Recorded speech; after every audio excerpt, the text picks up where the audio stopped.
Hello दोस्तों, नमस्कार। Welcome back. Tool and टेक्नोलॉजिया का एक लास्ट टॉपिक हमारा बाकी रह गया था, रेडियो लेबलिंग। ये जो रेडियो लेबलिंग टेक्निक्स है, ये कंप्लीट एक यूनिट का वेटेज रखता है। इससे लॉन्ग क्वेश्चन भी बनता है, यानी कि 20 मार्क का क्वेश्चन तो बनता ही बनता है, साथ में एक 10 मार्क का क्वेश्चन बनता है और एक 2 मार्क का क्वेश्चन बनता है। तो इस शॉर्ट से वीडियो के अंदर ये जो आपको सामने स्क्रीन पे दिख रही है, ये कंप्लीट कॉन्सेप्ट हम क्लियर करेंगे। सबसे पहले बात करते हैं introduction of radio labelling. Radio labelling क्या होती है, एक्चुअल में इसकी डेफिनेशन क्या होती है। ये एक टेक्नोलॉजी है जिसके अंदर रेडियो आइसोटोप्स यूज करते हैं। रेडियो आइसोटोप्स हम लोगों ने बायोकेमिस्ट्री में देखा था, लेकिन मैं यहां भी बता देता हूं। ऐसे एलिमेंट्स होते हैं जो रेडिएशन एमिट करते रहते हैं रेगुलर। जब तक उनका न्यूक्लियस स्टेबल नहीं हो जाता तब तक वो रेडिएशन एमिट करते रहते हैं। इतना याद रखना है। उनको अटैच कर देते हैं कुछ मोलिक्यूल से एंड कुछ केमिकल से। देन वो मोलिक्यूल्स किसी ऑर्गेनिज्म के अंदर या फिर किसी भी मीडियम के अंदर रन करते हैं, केमिकल रिएक्शंस करते हैं। तो वो कहां तक पहुंच पाते हैं, यानी कि वो रिएक्शन करके कौन से ऑर्गन तक पहुंचे हैं और कौन से टिश्यू तक पहुंचे हैं, उन चीजों को हम लोग ट्रैक कर सकते हैं इस रेडियो लेबलिंग से। तो इसका एक्चुअल डेफिनेशन क्या हुआ कि कुछ मोलिक्यूल से रेडियो एक्टिव आइसोटोप्स को लेबल कर दिया जाता है एंड देन उनको किसी ऑर्गेनिज्म या फिर मीडियम से इंट्रोड्यूस करवा दिया जाता है। फिर हम लोग उन मोलिक्यूल्स को, उन केमिकल्स को ट्रेस कर सकते हैं, डिटेक्ट कर सकते हैं कि वो कहां तक ट्रेवल कर पाए हैं। ये हुआ रेडियो लेबलिंग। अब एक चीज है कि आइसोटोप क्या होते हैं। आइसोटोप होते हैं, जैसे कार्बन का एटॉमिक नंबर होता है 6, तो इसके अंदर जो न्यूक्लियस होता है उसके अंदर प्रोटॉन होते हैं, वो भी 6 होते हैं, न्यूट्रॉन होते हैं, वो भी 6 होते हैं। तो कार्बन का मोलिकुलर मास क्या हुआ, 12 है। लेकिन कई बार क्या होता है कि इन न्यूट्रॉन्स के नंबर इंक्रीज हो जाते हैं। तो मान लीजिए कि न्यूट्रॉन्स के नंबर इंक्रीज हो गए 7 एंड यहाँ पर प्रोटॉन बचे हैं 6। तो यहाँ क्या हुआ कि कार्बन का एटॉमिक मास क्या हो गया, 13 हो गया। तो ये हुआ कार्बन का आइसोटोप, लेकिन ये रेडिएशन एमिट नहीं करता है, तो ये ओनली आइसोटोप है। क्योंकि न्यूक्लियस के अंदर जो न्यूट्रॉन और प्रोटॉन है उनके अंदर ज्यादा डिफरेंस नहीं है, इसलिए ये आइसोटोप है। लेकिन यहाँ पर कार्बन के न्यूक्लियस के अंदर जो न्यूट्रॉन्स है वो हो जाए 8 एंड जो प्रोटॉन्स है वो हो जाए 6। तो यहां पर इसका मोलिकुलर मास कितना हो जाएगा, 14 हो जाएगा। यानी कि न्यूट्रॉन और प्रोटॉन्स के बीच में ज्यादा डिफरेंस है। तो ये क्या होगा कि ये न्यूक्लियस स्टेबल होने के लिए रेगुलर यहाँ पर पार्टिकल्स डीके होते रहते हैं, इसका क्षय होता रहता है। एंड ये जो पार्टिकल्स हैं वो रेडिएशन के रूप में यहाँ से एमिट होते रहते हैं। तो ये क्या होगा, रेडिएशन एमिट करेगा। तो ऐसे आइसोटोप को क्या बोलेंगे, रेडियो एक्टिव आइसोटोप, जो रेगुलर रेडिएशन एमिट करते रहते हैं अपने न्यूक्लियस को स्टेबल करने के लिए। फिर बात करते हैं ट्रेसर टेक्निक्स, यानी कि इनको ट्रेस कैसे करते हैं। ट्रेसर टेक्निक्स क्या होती हैं, ये जो रेडियो एक्टिव आइसोटोप होते हैं वो आइडेंटिकली स्टेबल आइसोटोप होते हैं, यानी कि ये रिएक्शन नहीं करते हैं अदर केमिकल्स की तरह, ये ओनली रेडिएशन एमिट करते हैं एंड देन ये स्टेबल होते हैं। तो किसी भी मॉलिक्यूल से इनको लेबल्ड कर देंगे तो उनके साथ में ये रिएक्शन नहीं करेंगे एंड उस मॉलिक्यूल की स्ट्रक्चर के अंदर कोई इंटरफेयर नहीं करेंगे, इसलिए इनको लेबल्ड कर दिया जाता है और ट्रेस किया जा सकता है। एंड सेकंड हमारा पॉइंट था कॉमन रेडियो आइसोटोप्स, जो बायोलॉजिकल टेक्निक्स के अंदर यूज किए जाते हैं। यहाँ पर है हाइड्रोजन। हाइड्रोजन के 3 आइसोटोप होते हैं, H1 जिसको अपन लोग बोलते हैं प्रोटियम, एक होता है H2 जिसको बोलते हैं ड्यूटेरियम एंड एक होता है H3 जिसको बोलते हैं ट्रीटियम। और ये ट्रीटियम है, ये है रेडियो एक्टिव आइसोटोप। ऐसे ही कार्बन का होता है C14, ये कार्बन का रेडियो आइसोटोप है। इस टेबल को ज्यादा रटने की जरूरत है नहीं, आपको इतना याद रखना है, एक दो रेडियो एक्टिव आइसोटोप के नाम याद रख लेने हैं जो आपको एग्जाम्पल के अंदर लिखने हैं। 2 मार्क का क्वेश्चन आएगा। तो ये 5 तो मैं इसलिए लेकर आया हूं कि इन फ्यूचर आपको कहीं अगर देखने को मिले तो ऐसे आप शॉक्ड ना हो कि आयरन भी रेडियो एक्टिव आइसोटोप होता है। इसलिए यहाँ पर इनसे इंट्रोड्यूस करवाया है। Detecting and measurement, detecting and measurement के अंदर 3 टेक्निक्स है जिनसे हम लोग डिटेक्ट कर सकते हैं। फर्स्ट है जीएम काउंटर, यानी कि गाइगर मूलर काउंटर टेक्निक, जिससे हम लोग कैसे डिटेक्ट करते हैं इसका डिस्क्रिप्शन देखिए, बिल्कुल छोटा सा ही है। सभी टेक्निक्स के छोटे छोटे डिस्क्रिप्शन है, ज्यादा रटने की जरूरत नहीं है, एकदम लॉजिकल है ये सारी चीजें। ये जो डिटेक्शन टेक्नोलॉजी है वो आयोनाइजेशन ऑफ गैस प्रिंसिपल के ऊपर काम करता है, यानी कि एक इंस्ट्रूमेंट होता है इस तरीके का डिटेक्टर, जिससे एक ट्यूब कनेक्ट होती है, इस तरीके की ऑर्गन गैस होती है इस ट्यूब के अंदर, जिससे क्या होगा कि इस मेम्ब्रेन से गैस रिलीज ना हो, लेकिन यहाँ पर जो बाहर रेडिएशन एमिट होगा वो रेडिएशन एंटर कर सके, इस तरीके का यहाँ पर मेम्ब्रेन लगाया जाता है। एंड इस ट्यूब के अंदर एक इलेक्ट्रोड लगा हुआ होता है पॉजिटिवली चार्ज्ड, एंड जैसे ही यहाँ पर क्या होगा कि कोई रेडिएशन की रे आएगी, तो वो रेडिएशन की रे से क्या होगा कि ये जो गैस के मॉलिक्यूल्स हैं इनसे इलेक्ट्रॉन्स हैं वो नॉक्ड हो जाएंगे एंड इलेक्ट्रॉन्स रिलीज होंगे।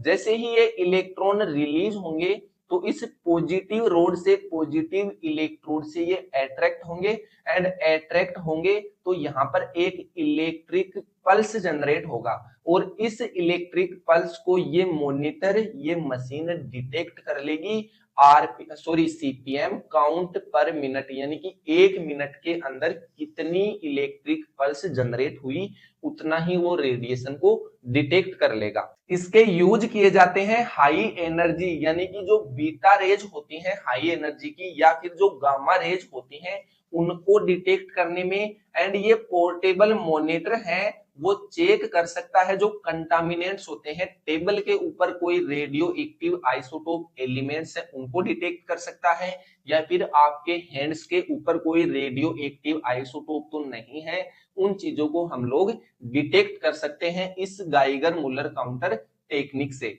एंड डिटेक्शन की सेकंड टेक्निक है लिक्विड साइंटिलेशन काउंटर, LSC। ये लिक्विड साइंटिलेशन काउंटर है वो लाइट और फ्लोरोसेंस प्रिंसिपल के ऊपर काम करता है। लाइट एंड फ्लोरोसेंस प्रिंसिपल के ऊपर कैसे, यानी कि यहाँ पर कोई भी रेडिएशन की रे डिटेक्ट होगी तो एक लाइट एमिट होगी, ग्लोइंग फ्लोरोसेंट एमिट होगा, जिससे हमारे को पता चल जाएगा कि यहाँ पर कोई रेडियो एक्टिव आइसोटोप एलिमेंट है या फिर कोई रेडिएशन रे है।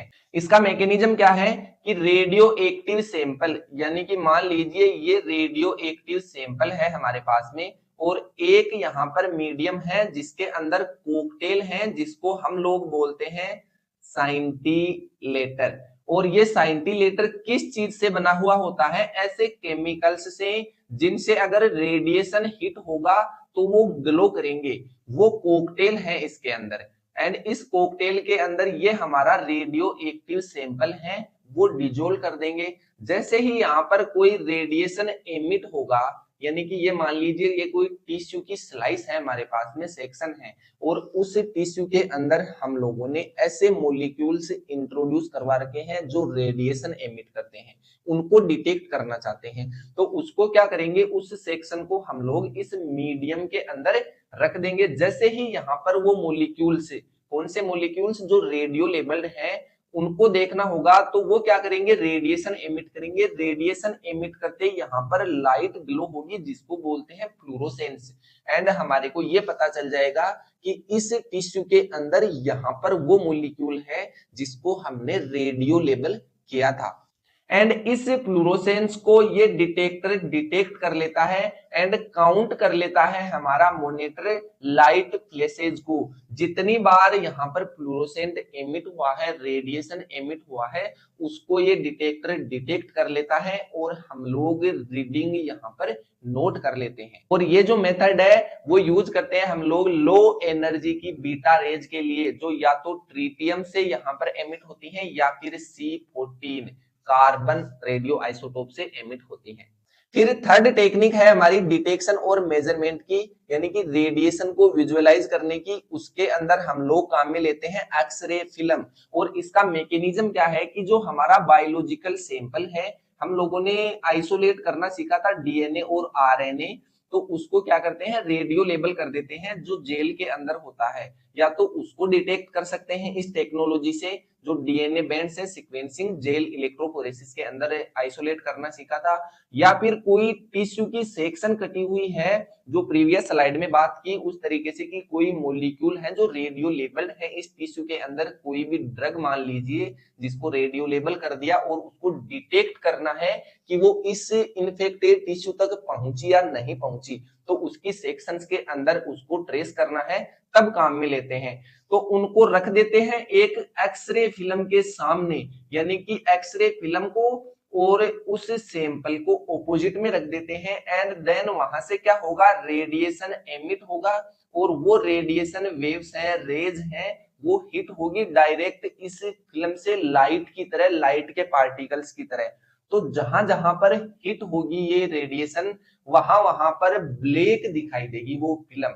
तो इस तरीके से हम लोग डिटेक्ट कर सकते हैं, और इस टेक्नोलॉजी से कौन कौन से डीएनए और जो ड्रग्स के मॉलिक्यूल्स होते हैं उनको डिटेक्ट कर सकते हैं। फिर इस लेक्चर का फोर्थ टॉपिक है इनकॉर्पोरेशन ऑफ रेडियो आइसोटोप्स, यानी कि कोई रेडियो आइसोटोप है उसको हम लोग लिविंग सेल के अंदर कैसे इंसर्ट कर सकते हैं, कैसे उसकी रेडियो लेबलिंग कर सकते हैं। तो उसका जो फर्स्ट मेथड है वो है मेटाबॉलिक लेबलिंग। मेटाबॉलिक लेबलिंग के अंदर क्या होता है कि कोई लिविंग सेल है वो ग्रो कर रही है, तो वो जिस मीडियम के अंदर ग्रो कर रही है उसके अंदर जो न्यूट्रिएंट्स हैं उन न्यूट्रिएंट्स को रेडियो एक्टिव एलिमेंट्स हैं उनसे लेबल कर देंगे।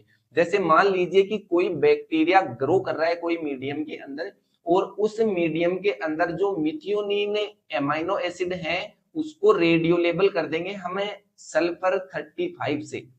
ठीक है, तो जो बैक्टीरिया प्रोटीन्स बनाएगा उस प्रोटीन्स के अंदर जो मिथियोनिन एमाइनो एसिड काम में लेगा तो वो रेडियो लेबल होगा।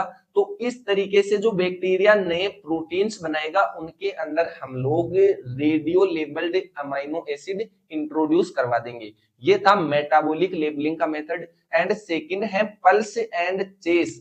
पल्स एंड चेस का जिस तरीके से इसका यहाँ पर नाम है वही इसका काम है। पल्स का मतलब है कि कोई सेल ग्रो हो रही है तो उसको पल्स देंगे रेडियो एक्टिव न्यूट्रिएंट्स का, यानी कि उस सेल को 5 मिनट के अंदर तो रखेंगे ऐसे न्यूट्रिएंट मीडियम के अंदर जिसके अंदर जितने भी अमाइनो एसिड्स हैं, जितने भी डीएनए के बेस पेयर्स हैं वो रेडियो लेबल्ड होंगे।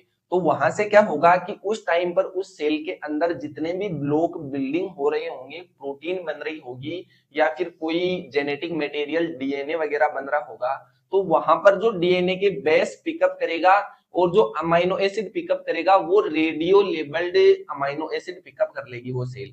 उसके बाद में चेस वाली फेज यानी कि उसको वॉश कर देंगे एंड देन एक नॉर्मल मीडियम के अंदर जो रेडियो एक्टिव नहीं है वैसे मीडियम के अंदर उसको ग्रो करवाएंगे। तो उसके अंदर जितनी भी केमिकल रिएक्शंस चल रही होगी उस सेल के अंदर उनको अपन लोग लाइव विजुअलाइज कर सकते हैं माइक्रोस्कोप के अंदर।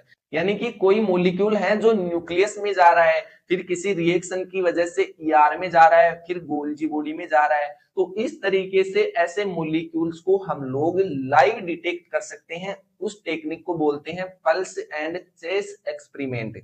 फिर है इस लेक्चर का फिफ्थ टॉपिक मॉलिक्यूलर इमेजिंग, यानी कि जितने भी लिविंग ऑर्गेनिजम्स हैं उनके अंदर हम लोग इन रेडियो एक्टिव आइसोटोप्स का यूज करके उनका ब्रेन है, उनके ऑर्गन्स हैं, उनकी डिजिटल इमेजिंग बना सकते हैं। तो उसके लिए दो टेक्निक्स काम में आती हैं, इनको ज्यादा आपको रटना नहीं है, अगर नहीं भी आता है तो भी काम चलेगा और आता है तो आपका छोटा क्वेश्चन सही हो सकता है यहाँ पर।